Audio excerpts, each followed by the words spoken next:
Stormy seas and lost souls. Who is it? She's dreamt of this before. It's coming. What is it? Is it? They say dreams are visions of our memories, thoughts and fears, as seen by our inner eye.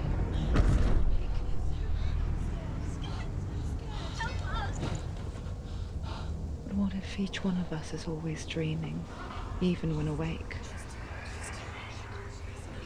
And we only see what our inner eye creates for us.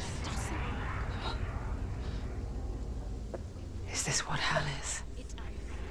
A world shaped by Senua's nightmares. Maybe that's why people fear seeing the world through her eyes. Yes, she's scared.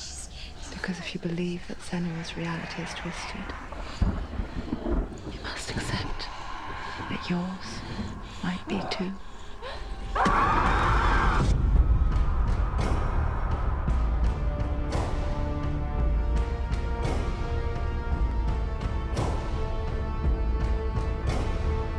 Hellblade Senua's Sacrifice is a video game about Senua, a Celtic warrior on a vision quest into Viking territory. But what sets our hero Senua apart is that she suffers from severe psychotic mental illness. He knows she's getting closer. He can feel her coming closer.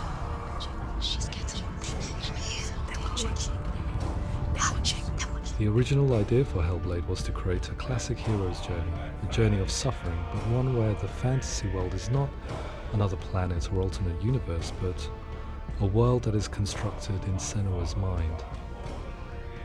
But to do so would mean putting psychotic mental illness at the center of the experience, a subject that is still considered taboo, and a challenge that was both terrifying and exciting in equal measure. In Hellblade, the starting point was a newly discovered Celtic goddess called Senua in Ashwell, Hertfordshire. When first discovered, her name was thought to be Senua, a name which I liked and kept. I wondered if Senua might have been a Celtic warrior like Boudica who stood up to the Romans. While the Romans had conquered all of Europe, there was a group of Celts up in the furthest reaches of the Roman Empire that could not be conquered, the Picts. And so the Romans built a wall, called Hadrian's Wall, that spans across Britain from sea to sea to keep the Pictish barbarians at bay. The Picts were known for their war paint, painted on with woad, and their matted hair clumped with lime. And so Senua would be a barbarian Pict in this image. What's your name? Senua. I haven't seen you before. I don't live home much. Oh, Zeno's daughter. I have to go. Wait. Orkney is off the coast of Scotland and was inhabited by the Picts, steeped in history and mystery, and so I made Orkney Senua's home and set the stage for a crisis. In the late 8th century, the first Vikings landed on the Orkney Islands. The population of the Picts crashed thereafter, replaced by the Norsemen of the 9th century. Were they wiped out? We don't know for sure, but it would seem likely given the reputation of the Vikings. The Northmen's brutality is legendary. High-ranking leaders and chieftains of the tribes they conquered were often offered as sacrifice to their gods. The most brutal of these sacrifices was known as the Blood Eagle.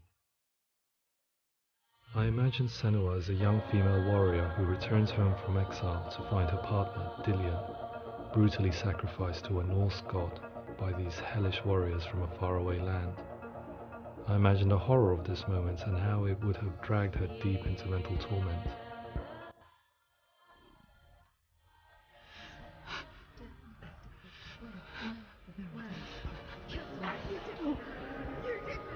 No!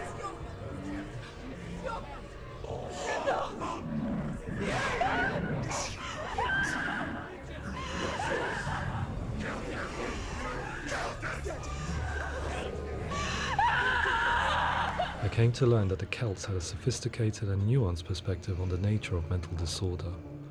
One term they used was Gelt. A Gelt is a man or woman who has been driven mad by a curse, battle trauma, or grief. The Gelt would take to a life in the woods in search of penance, punishment, and purgation. and so Senua became a Gelt, cursed by darkness, looking for redemption in the wilds. Another word the Celts used in reference to mental disorders was truth, meaning fool, or Liar. one who utters the words of God. They tell of the mad sinner who flees battle into exile and takes on a beastly nature, growing feathers on his body. The character called Truth in Hellblade is based on a little-known person called Findan, an 8th century Irish Celt who was captured and enslaved by the Vikings, but eventually escaped to Orkney where he became a monk. I will tell you my stories of hell, if I may walk with you. Upon meeting Senua, it would be his stories that fuel her quest deep into their world of gods. The Northmen say the world will come to an end. The sun will grow black, the earth will sink into the sea, the stars will disappear, fire and water will meet, flames will play against the sky, the heavens and earth and all the world will be burned, all the gods will be dead, and the warriors of Valhalla and people everywhere. Senua, prepare yourself for Ragnarok, for it is nigh. So the stage was set for a new adventure, a journey into the Norse underworld called Hell, a vision quest fueled by madness and myth, a fantasy that was created by Senua's own mind, and one that we would experience through her eyes. This is your mission. This is your quest. There is nothing else left. To make a game about a warrior with psychotic mental illness as its central theme was fraught with danger. Mental illness such as psychosis is still taboo and rarely acknowledged in a century of cinema, never mind the new medium of games. Where it does feature, it often conflates psychosis and psychopathy associated with a lack of empathy. It is unfortunate that these two words sound so similar that they are used interchangeably in media. I must admit that I didn't have to look very far to discover my own ignorance of the subject. So we reached out to Paul Fletcher, psychiatrist and professor of health neuroscience at University of Cambridge.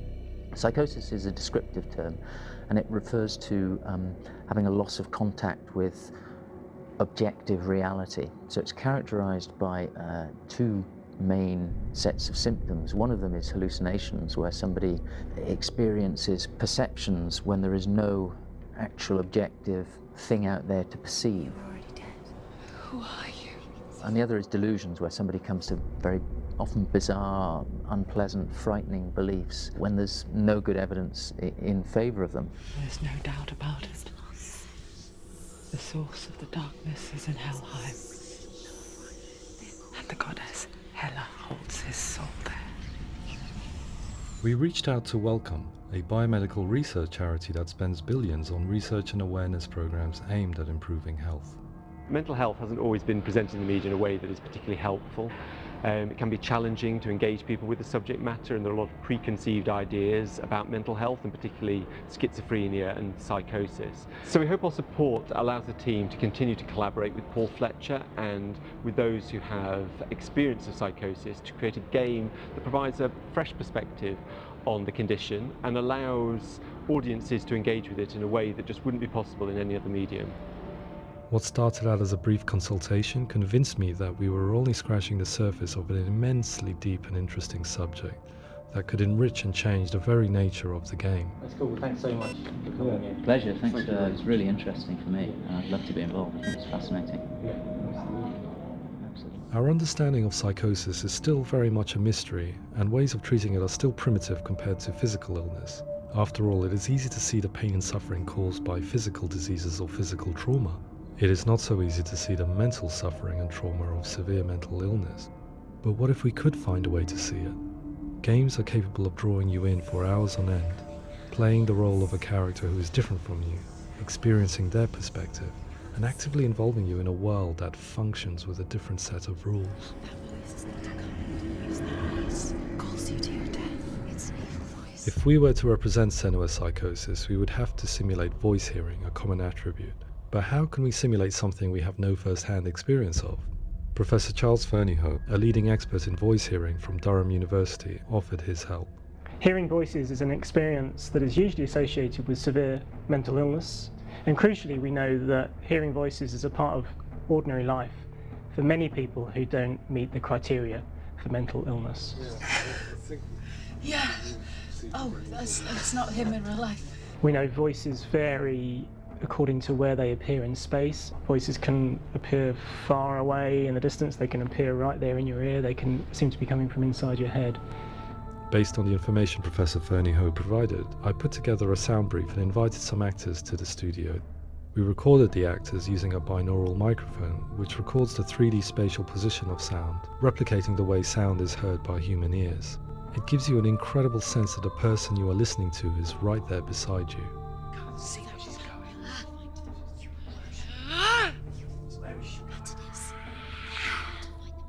Rachel Waddingham from the Voice Collective came to our studio with 2 young voice hearers to speak to our team.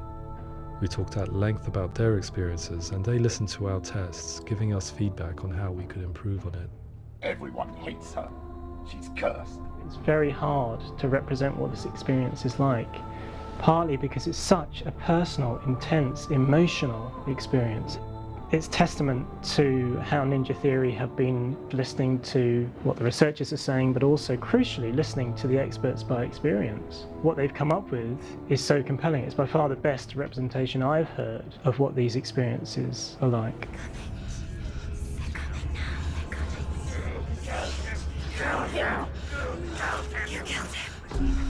Other common attributes of psychosis are visions and flashbacks. We met with Recovery College East, who work with and care for people recovering from severe mental disorders. A group of service users gave us their first-hand account of what they experience. Sometimes when the visions or what we're seeing is too much, we become small until eventually we perhaps don't see anything. The people we spoke to, the stories they told, were fascinating, harrowing and mind-boggling. The reality of what people experienced was vivid, far exceeding what I could possibly have imagined. We went away itching to represent some of these visions and flashbacks in the game. Hands feel now, my heart is so, love is so far away. Don't you know how I wanna feel deeper? I could never know how you grow, all these days are killing me. Now I see deep in me insanity does unfold. I just wanna feel deeper, deeper. I just wanna feel deeper, deeper.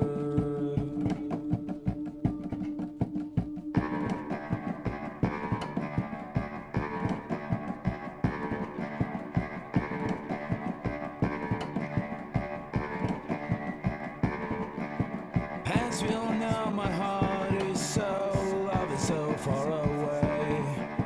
Don't you know how I wanna feel deeper? I could never know how you grow, all these days are killing me. Feel like this, read like this, I just wanna live, that's all. I just wanna feel deeper, deeper. I just wanna feel deeper, deeper.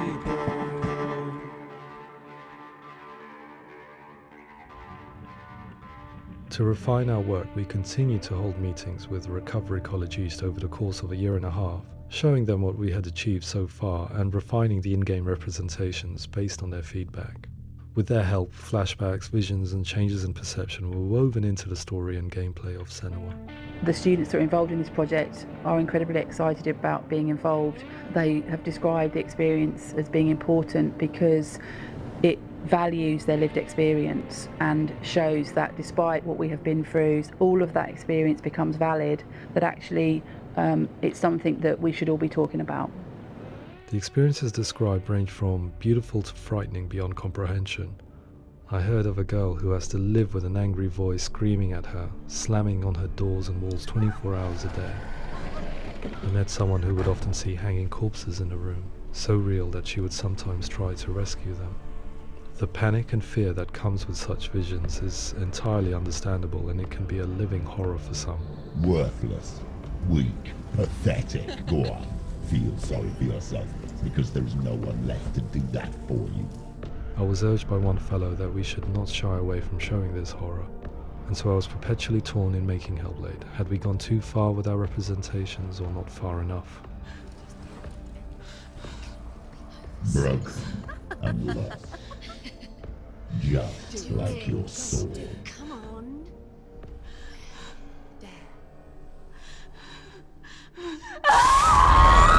In some ways, voice hearing and visions were the low-hanging fruit, so to speak. There's another aspect of psychosis that is much harder to explain, but one that I think video games are uniquely able to represent, which are often called delusions. People begin to see patterns in the world. They begin to link things that most people wouldn't link.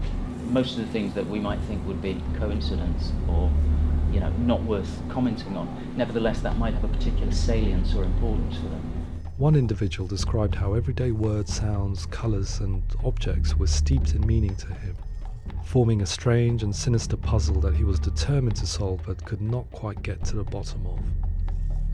It's not just brain dysfunction. It's not like the system shut down. It's actually an incredibly creative process. The person creates a world populated with voices and phantasms and terrors, and they're completely immersed in it. They believe in it.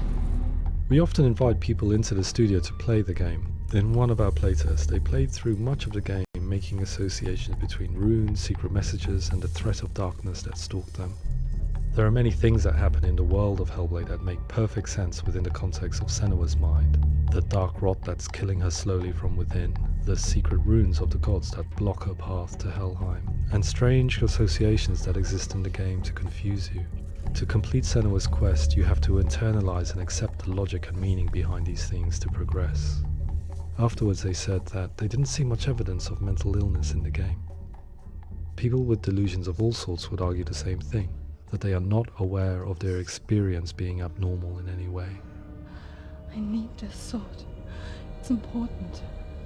Representing perception changes and thinking patterns within Hellblade gives us a set of symptoms common in psychosis. But people with lived experience were keen to emphasize another point, that it is wrong to define a person by their symptoms. Quite often, the illness comes not from the symptoms, but from the stigma, isolation and mistreatment that comes about from the rest of society. They say that I'm cursed. What if they're right? I needed someone to portray Senua, someone who could believably internalize her suffering.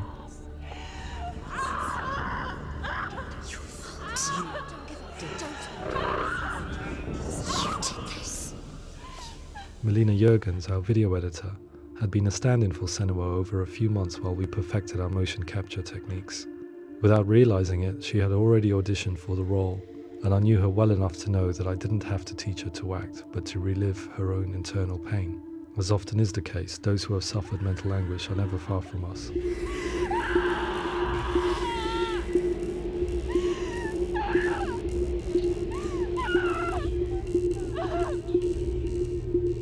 My hope is that by creating a compelling and aspirational character in Senua who feels very much real, albeit in a fantasy setting, we can provide a lens into her reality, a different one to yours, and this is where storytelling comes into play. I imagined her life based on common threads in real people's lives. She was always prone to psychosis as a child. Her mother Galina also heard voices and had visions, so perhaps there was a genetic aspect. Or perhaps it was cultural, as she lived within a world without science, of gods and superstition, as exemplified by her druid father Zimbal. Psychosis developed in her late teens to early 20s and was exasperated by stigma and isolation at the hands of the clansmen and her father. This darkness. It's spreading. The trauma of seeing her lover Dillian sacrificed tips her over the edge, making her remodel her reality around a concept that connects everything: the darkness. So the question, is what Senua experiences real? Can only be answered by saying, yes, it is real. It is her reality. All of her suffering will have been for nothing. It's just a matter of time. Towards the end of the project, service users and professionals that had collaborated with us were invited to see the near-final game. It was a chance to see if the game had reflected their views or if it had misrepresented them. For me, being involved in especially developing Senua's character has been really important, and being able to bring in my perspective and what I see and what I hear, and having that built into the game has been a real privilege. It's gritty and it's meaty, and there are some tough subjects in there that are being tackled with honesty.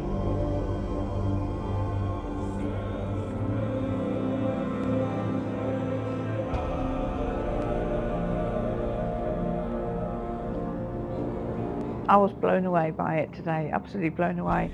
It was just fantastic to get the opportunity to use our lived experience in a very creative way. There's nothing tokenistic about the work we've put in. It feels like we've been listened to, things have been taken on board, and I think there was a lot of realism in the game itself, and it feels very authentic.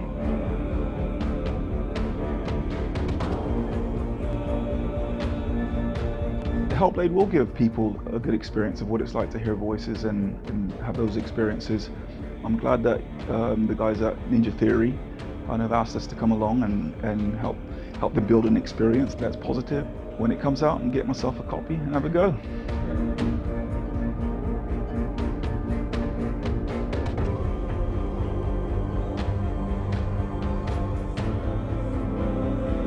I think all the way through I was really inspired by how the conversations have translated into the game in a way that I think I didn't imagine was possible. So wonderful, really wonderful.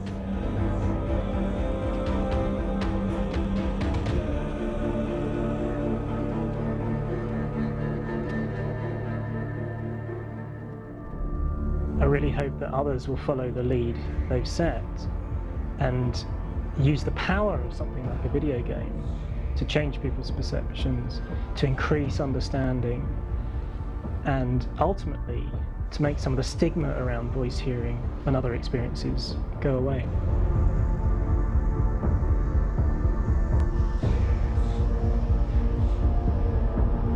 For me, it was really exciting to see something that I explore scientifically being represented so beautifully in a character who's trying to penetrate the mysteries of the environment in which they've been placed, with all of this strange uncertainty and noise and conflicting information that they're getting. I'm very excited by this way of trying to represent mental illness, because I think it actually might be offering us insights that we wouldn't get from pure scientific explorations, and actually giving us quite an empathic view of what it might be like.